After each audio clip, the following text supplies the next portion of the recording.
नमस्कार, वंदे मातरम प्यारे साथियों। मैं विक्रम वर्मा आपका तहे दिल से स्वागत करता हूं आपके अपने YouTube channel online study with Vikram पर। तो प्यारे साथियों, आप सभी स्वस्थ होंगे, मस्त होंगे और अपनी अपनी तैयारी में व्यस्त होंगे। और इसी तैयारी को और मजबूत और शानदार और दमदार बनाने के लिए हम कर रहे हैं गुरु नोट्स के माध्यम से राजस्थान का भूगोल। तो प्यारे विद्यार्थियों, अगर आप कर रहे हो राजस्थान में आयोजित होने वाली 4th ग्रेड एग्जाम की तैयारी या जेल प्रहरी की तैयारी या मोटर वाहन चालक की तैयारी, तो जुड़ जाइए प्यारे विद्यार्थियों हमारे साथ, क्योंकि आपको गुरु नोट्स के माध्यम से जियोग्राफी करा रही है। गुरु नोट्स का मतलब है एक भी क्वेश्चन बाहर न जाना। जी हां प्यारे विद्यार्थियों, गुरु नोट्स सुभाष जी चाणक्य के द्वारा बनाए हुए नोट्स हैं और इन नोट्सों में से ही क्वेश्चन आपको पूछे जाते हैं। और इसके अलावा हम क्या कर रहे हैं, प्रीवियस ईयर क्वेश्चन कर रहे हैं, topic wise previous year question कर रहे हैं। यानी जो टॉपिक मैं आज करवा रहा हूं उसके प्रीवियस ईयर क्वेश्चन भी मैंने करवा दिए हैं, जाकर देख लीजिए प्यारे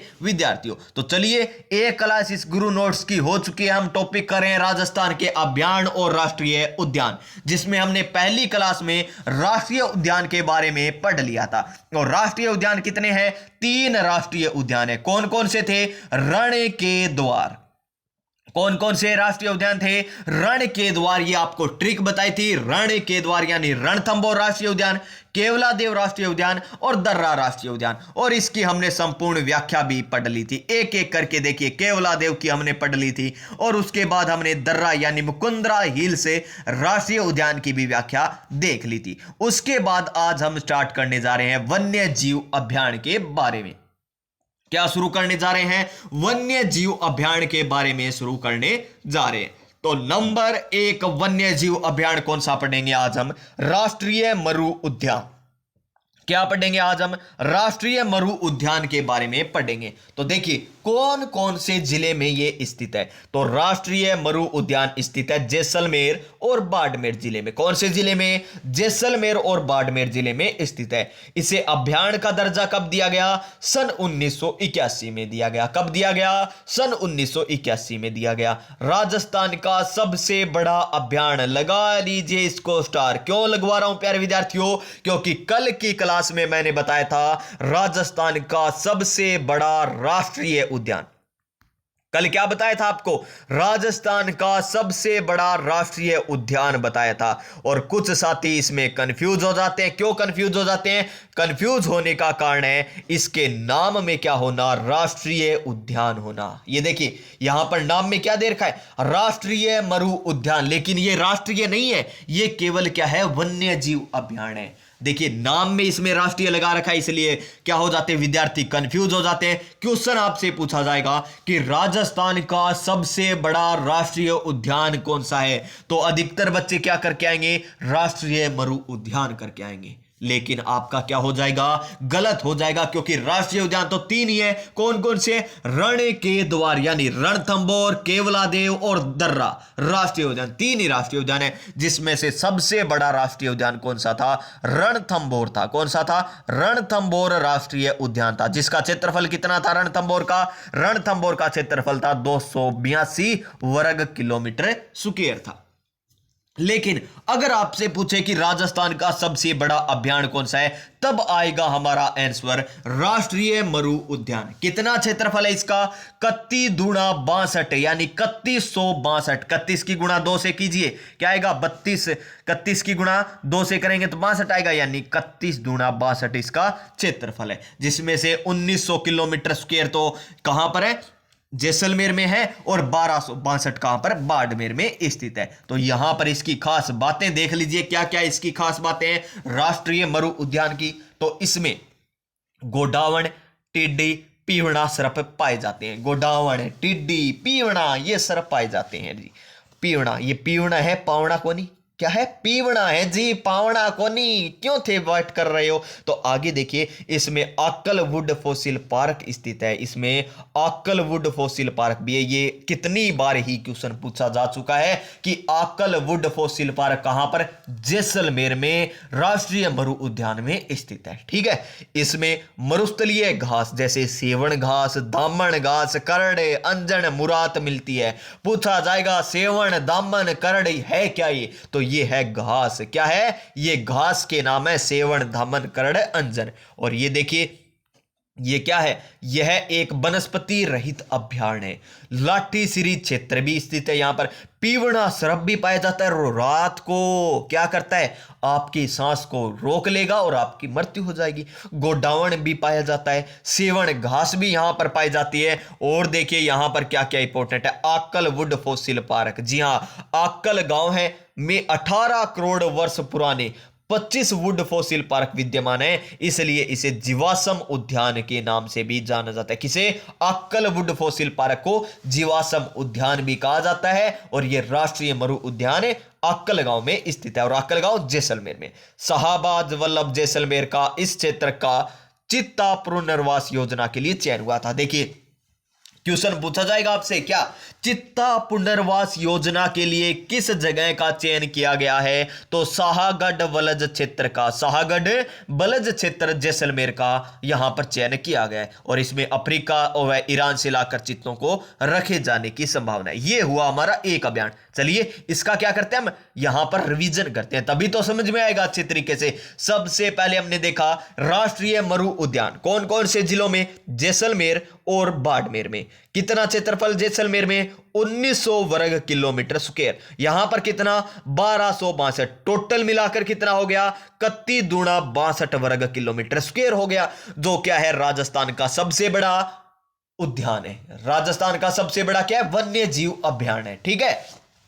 और देखिए और क्या इसकी खास बात, यहां पर आक्कल वुड फॉसिल पार्क स्थित है, इसीलिए इसे जीवाश्म उद्यान भी कहा जाता है। शाहगढ़ क्या? शाहबाज वलज क्षेत्र, जहां पर क्या चलाया गया था? चित्ता पुनर्वास योजना भी चलाई गई है। चित्ता पुनर्वास योजना भी चलाई गई है। और हमने यहां पर क्या पाया जाता है? पीवड़ा सर्प भी पाया जाता है। पीवड़ा सर्प भी पाया जाता है। सेवण घास पाई जाती है। वनस्पति रहित ये क्या है? वन्य जीव अभ्यारण्य। और इसे अभ्यारण्य का दर्जा सन 1981 में दिया गया था। सन 1981 में दिया गया था। ठीक है। चलिए ये बातें हमने इसकी सारी कर ली। ठीक है। क्षेत्रफल सबसे बड़ा और ये बातें हमने कर ली, रिवीजन भी बता दिया और ये बातें भी कर ली। नंबर 2 पर अभियान आता है हमारा सरिस्का अभियान।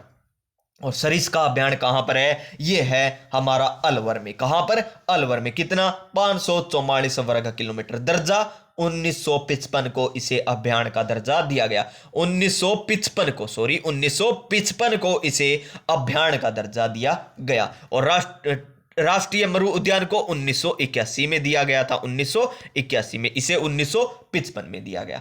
और कल की क्लास में आपको मैंने बताया था कि राजस्थान में 5 टाइगर प्रोजेक्ट चलाए जा रहे हैं, जिसमें पहला 1973 से, कहां से? रणथंभौर से। और दूसरा 1978 में कहां से? सरिस्का से चलाया गया। तो ये लीजिए दूसरा टाइगर प्रोजेक्ट 1978 में सरिस्का अभियान में चलाया गया है। और ये अलवर, जयपुर ग्रामीण और कोटपुतली बहरोड में फैला हुआ है। और सर्वाधिक यहां पर हरे कबूतर, मोर और बंदर मिलते हैं। और दर्शनीय स्थल देखिए, भर्तहरि की गुफा, इंपॉर्टेंट। भर्तहरि की गुफा कहां पर है? ये देख लीजिए अलवर में। भर्तहरि की गुफा कहां पर है? अलवर आ जाएगा यहां पर। फिर आगे क्या देर का है? पांडुपोल मंदिर, शयन मुद्रा में हनुमान जी। शयन मुद्रा में हनुमान जी है। यहाँ पांडुपोल मंदिर भी बना हुआ है। नीलकंठ महादेव मंदिर बना हुआ है, जहां पर नृत्य करते हुए गणेश की प्रतिमा है। टाल वृक्ष यानी मांडव ऋषि की तपोस्थली भी यहां पर है। और क्रास का और कांकणवाड़ी का पठार जो अलवर में है वो यहीं पर आपको देखने को मिलेंगे। कांकणवाड़ी और क्रास का पठार भी सरिस्का अभ्यारण्य में स्थित है। और साथ के साथ यहां पर नारायणी माता का मंदिर भी आपको देखने को मिलेगा जी। और सरिस्का अभ्यारण्य हरे कबूतरों के लिए प्रसिद्ध है। हरे कबूतरों के लिए कौन सा अभ्यारण्य प्रसिद्ध है? तो सरिस्का अभ्यारण्य प्रसिद्ध है। पूछा जाएगा हरे कबूतरों के लिए कौन सा अभ्यारण्य प्रसिद्ध है? तो सरिस्का अभ्यारण्य प्रसिद्ध। सरिस्का के अलावा थांवला गांव, सरिस्का के अलावा थांवला गांव नागौर, तिलोरा गांव अजमेर में भी हरे कबूतर मिलते हैं। और इसे हरियल पक्षी या हारिल पक्षी भी कहा जाता है। यह पक्षी कभी भी जमीन पर नहीं बैठता। कौन सा पक्षी जमीन पर कभी नहीं बैठता? जी हरा कबूतर। कौन सा? हरा कबूतर। नेक्स्ट क्या है? काली घाट क्षेत्र में मोर के सर्वाधिक घनत्व पाया जाता है। मोर यहाँ पर कालीघाट क्षेत्र में पाए जाते हैं। और आरन मल्होत्रा समिति का संबंध भी किससे है? सरिस्का अभियान से जुड़े हुए हैं, क्योंकि यहाँ पर बाघ लुप्त होने पर जांच बिठाई गई थी। उस समिति के ये अध्यक्ष थे कौन? आरएन मल्होत्रा। और विश्व में टाइगर स्थानांतरण का प्रथम सफल प्रयोग सरिस्का अभियान से किया गया था। ठीक है ना, विश्व में टाइगर स्थानांतरण का प्रथम सफल प्रयोग कहां? सरिस्का अभियान से किया गया था। और यहां पर पूर्णतया बाघ विलुप्त होने के बाद 28 जून 2008 को बबली और सुल्तान नामक बाघ और बाघिने रणथंबोर टाइगर प्रोजेक्ट से स्थानांतरित कर यहां पर लाए गए थे। कहां से लाए गए? रणथंबोर। कहां पर लाए गए? सरिस्का में। कौन लाए गए? बाघ। नाम क्या था? बबली और सुल्तान। क्या नाम था? बबली और सुल्तान का नाम था। और अब यह पुनः आबाद हो गया है। ठीक है जी। उसके बाद आता है सरिस्का अभियान, जो क्या है? राजस्थान का सबसे छोटा अभियान। राजस्थान का सबसे छोटा अभियान 5 वर्ग किलोमीटर। ये तो क्या है? सबसे छोटा। 2012 में इसे दर्जा दिया गया। सरिस्का ए कहां पर? अलवर में है। और देखिए, इससे पहले हमने राजस्थान का सबसे बड़ा अभियान कौन सा देखा? राष्ट्रीय मरु उद्यान। कितना? 3162 वर्ग किलोमीटर स्क्वायर देखा था। और ये देखिए, राजस्थान का सबसे बड़ा राष्ट्रीय उद्यान पूछे तो रणथंबोर राष्ट्रीय उद्यान। कितना? 282 वर्ग किलोमीटर ये इसका क्षेत्रफल है। और सबसे छोटा कौन सा है? सबसे छोटा पूछे तो राष्ट्रीय उद्यान है केवलादेव। सबसे छोटा कौन सा? केवलादेव राष्ट्रीय उद्यान सबसे छोटा, जो कितना है? कितना? 28.73 वर्ग किलोमीटर। 28.73 वर्ग किलोमीटर है। ठीक है जी। नेक्स्ट आता है हमारा 4 नंबर, माउंट आबू अभियान सिरोही में जो स्थित है। 1960 में इसे दर्जा दिया गया था। और देखिए, राजस्थान का सबसे ऊंचा अभियान। ऊंचा अपने आप ही होगा क्योंकि ये माउंट आबू सिरोही में है, तो माउंट आबू सिरोही ऊंचा भाग है, तो सबसे ऊंचा अभियान। माउंट आबू में कौन सी झील बहती है? नक्की झील, तो नक्की झील सबसे ऊंची झील हो जाएगी। इसी प्रकार तो आपको याद रखना, जो ऊंचा स्थान होगा वो ऊंचा ही होगा। तो अभियान पूछे तो माउंट आबू अभियान ऊंचा हो जाएगा, झील पूछे तो नक्की झील हो जाएगा, और पहाड़ी पूछे तो गुरु शिखर हो जाएगा, क्योंकि वो भी माउंट आबू सिरोही में स्थित है। और जंगली मुर्गे पाए जाते हैं। जंगली मुर्गों के लिए कौन सा अभियान प्रसिद्ध है? तो माउंट आबू अभियान प्रसिद्ध है। 100 से अधिक प्रजातियां यहां पर मिलती है। यह राजस्थान का क्या है? प्रथम इको सेंसिटिव जोन। राजस्थान का प्रथम इको सेंसिटिव जोन कौन सा है? माउंट आबू अभियान। कौन सा? माउंट आबू अभियान राजस्थान का प्रथम इको सेंसिटिव जोन है। और यहां पर क्या पाए जाते हैं? पुबले फेरिस नामक सबसे सुंदर छिपकली। यहां पर सुंदर छिपकली भी देखने को मिलेगी। और राजस्थान में एकमात्र आबू एसिस डिकल पटेरा औषधि भी पाई जाती है। यहां पर एकमात्र ऐसा है अभियान जहां पर ये औषधि पाई जाती है। कौन सी? एसिस डिगल पटेरा। एसिस डिगल पटेरा। और कारा घास जो नक्की झील को प्रदूषित करता है, ये यहां पर पाई जाती है। और लेंटाना और अमेरिकी झाड़ी जो स्थानीय वनस्पति नष्ट कर रही है। ठीक है, ये क्या है?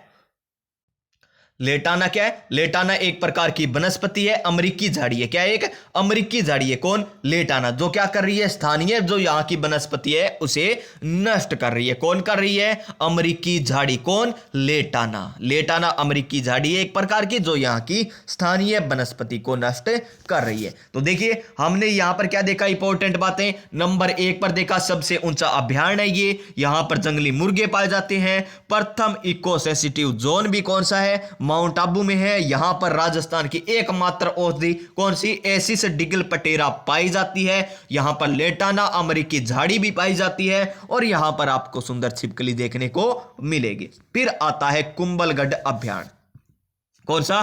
कुंभलगढ़ अभियान, जो राजसमंद, पाली और उदयपुर में फैला हुआ है। राजसमंद, पाली, उदयपुर। आपसे क्वेश्चन पूछा जाएगा कि निम्न में से कुंभलगढ़ अभियान नहीं फैला। राजसमंद, उदयपुर, पाली, कोटा। तो कहां पर नहीं फैला? कोटा में नहीं है, राजसमंद, पाली, उदयपुर में फैला हुआ है। इसे अभियान का दर्जा 1971 में दिया गया। और यह किसके प्रजनन के लिए प्रसिद्ध है? भेड़िया और लोमड़ियों के लिए प्रसिद्ध है। महाराणा प्रताप की जन्मस्थली भी कौन सी है? कुंभलगढ़ अभियान। कुंभलगढ़ का किला भी यहीं पर स्थित है। और यहां पर 2 नदियां बनास और साबरमती निकलती है। यहां से दो नदियां बनास और साबरमती निकलती है। चंदन के वृक्ष भी यहां पर मिलते हैं। रणकपुर के जैन मंदिर जो कहां पर, पाली में मथाई नदी के किनारे स्थित है, वो आपको यहीं पर मिलेंगे। और एंटीलोप प्रजाति का चौसिंगा जिसे बेडल कहा जाता है वो भी यहां पर पाया जाता है। ये हुआ हमारा कौन सा, कुंभलगढ़।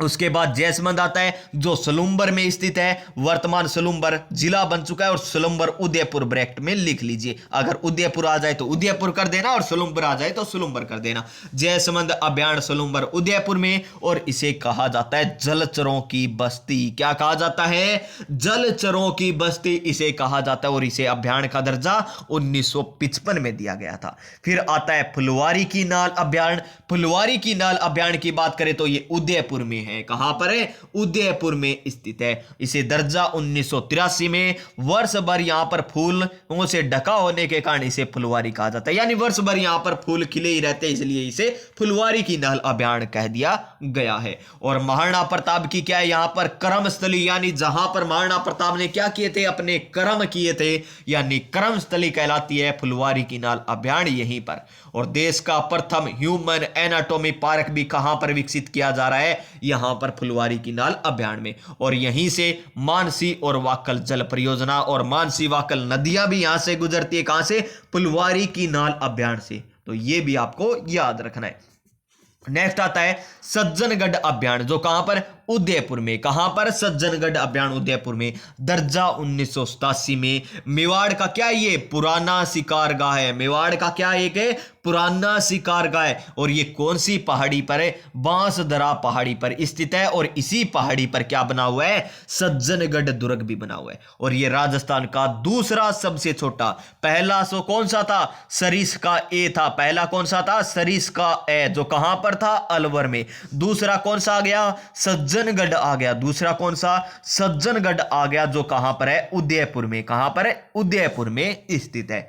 और यहां पर देखिए सज्जनगढ़ जैविक उद्यान भी स्थित है। और राजस्थान का प्रथम जैविक उद्यान कौन सा, सज्जनगढ़ जैविक उद्यान राजस्थान का प्रथम जैविक उद्यान है। और इसका क्षेत्रफल 5.5 किलोमीटर स्क्वायर है। और सरिस्का का कितना था, 5 किलोमीटर स्क्वायर था। और राजस्थान का प्रथम जैविक उद्यान भी कौन सा, सज्जनगढ़ जैविक उद्यान। उसके बाद था सीता माता अभयारण्य। सीता माता यानी ताता यानी प्रतापगढ़ और चित्तौड़गढ़ में। और उदयपुर सलूम्बर, या सलूम्बर अब काट दीजिए।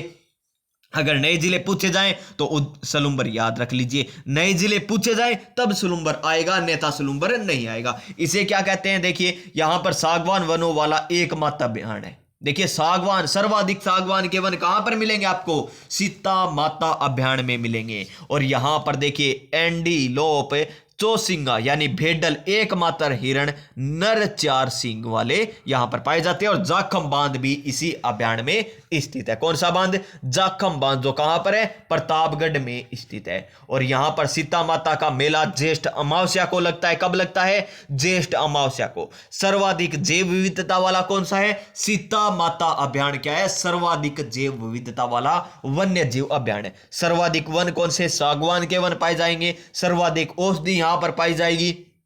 और चित्तल की मातृभूमि, चित्तल की मातृभूमि भी किसे कहा जाता है, सीता माता अभयारण्य को कहा जाता है। और उड़न गिलहरी का स्वर्ग स्थल भी इसे कहा जाता है, जिसका वैज्ञानिक नाम क्या है, रेड फलांग। क्या है, रेड फलांग। और यहां पर आपको ये पाई जाती है रेड फलांग सक्वीरल और पेस्टा रिस्टा एलबी वेंडर, ये इसका नाम है। इसका वैज्ञानिक नाम नहीं पढ़ना, बस ये याद रख लीजिए। उड़न गिलहरी के लिए कौन सा अभयारण्य प्रसिद्ध है, तो वो प्रसिद्ध है सीता माता। यहां पर 2 झरने भी मिलेंगे, सीता माता यानी सीता माता के 2 पुत्र लवकुश, ये झरने मिल गए। और हिमालय पर्वतमाला के बाद यहां पर सर्वाधिक औषधि मिलती है। कहां पर, सीता माता प्रतापगढ़ में। उसके बाद मैसरोडगढ़ अभयारण्य आता है, जहां पर चित्तौड़गढ़ में स्थित है। और ये घड़ियालों का क्या है, स्वर्ग स्थल या घड़ियालों की पसंद है। कौन सा, मैसरोडगढ़। और यहां पर कौन सा जलप्रपात स्थित है, चूलिया जलप्रपात स्थित है। और यह तेज तर्रार नकुली घाटियों के लिए प्रसिद्ध है। कौन सा, मैसरोडगढ़ अभयारण्य चित्तौड़गढ़ वाला तेज तर्रार नकुली घाटियों के लिए प्रसिद्ध है। और यहीं पर कौन सा पठार स्थित है, मानदेसरा का पठार भी स्थित है। कौन सा, मानदेसरा का पठार भी स्थित है। उसके बाद आता है बस्सी अभियान चित्तौड़गढ़ वाला, जो चित्तल की चहल पहल के लिए, देखिए चित्तल की चहल पहल के लिए प्रसिद्ध बस्सी अभियान है। चित्तल की चहल पहल के लिए ये कौन सा अभियान प्रसिद्ध है? चित्तल की चहल पहल के लिए बस्सी अभियान है। लेकिन चित्तलों की मातृभूमि किसे कहा जाता है? तो ये सीता माता को कहा जाता है। इंपॉर्टेंट बात रखने वाली ध्यान में, तो देखिए चित्तल की चहल पहल भूमि बस्सी अभियान, चित्तल की मातृभूमि या चित्तल का स्वर्ग स्थल किसे कहा जाता है? तो वो सीता माता को कहा जाता है। यह अभियान अरावली पर्वतमाला तथा विंध्याचल पर्वतमाला के संगम पर स्थित है। फिर देखिए 12 नंबर दर्रा अभियान। कौन सा अभियान? दर्रा अभियान। तो राष्ट्रीय उद्यान व टाइगर प्रोजेक्ट दोनों का हिस्सा ही आपको पता ही है। तीसरी टाइगर प्रोजेक्ट कहां पर चलाई गई थी? दर्रा अभियान में चलाई गई थी। यही क्या है? राष्ट्रीय उद्यान भी है, जो कहां पर? कोटा और झालावाड़ में फैला हुआ है। दर्जा इसे 1955 में दिया गया था और यह घड़ियाल के संरक्षण के लिए जाना जाता है। फिर आता है हमारा कौन सा? जवाहर सागर अभियान। जवाहर सागर अभियान कहां पर? कोटा, बूंदी, चित्तौड़गढ़ में। कहां पर? कोटा, बूंदी, चित्तौड़गढ़ में जवाहर सागर अभियान है। दर्जा 1975 में, और यहां पर पूर्णतः वनस्पति रहित स्थान है। जियोमॉर्फोलॉजी पार्क, जियोमॉर्फोलॉजी पार्क की भी स्थापना यहीं पर की गई है, और यह भी घड़ियाल के संरक्षण के लिए। और यह राज्य का प्रथम सर्प उद्यान, राज्य का प्रथम सर्प उद्यान, और उत्तर भारत का भी प्रथम सर्प उद्यान कोटा में। कहां पर? कोटा में इसे बनाया गया है। ठीक है। फिर आता है हमारा राष्ट्रीय चंबल घड़ियाल अभियान।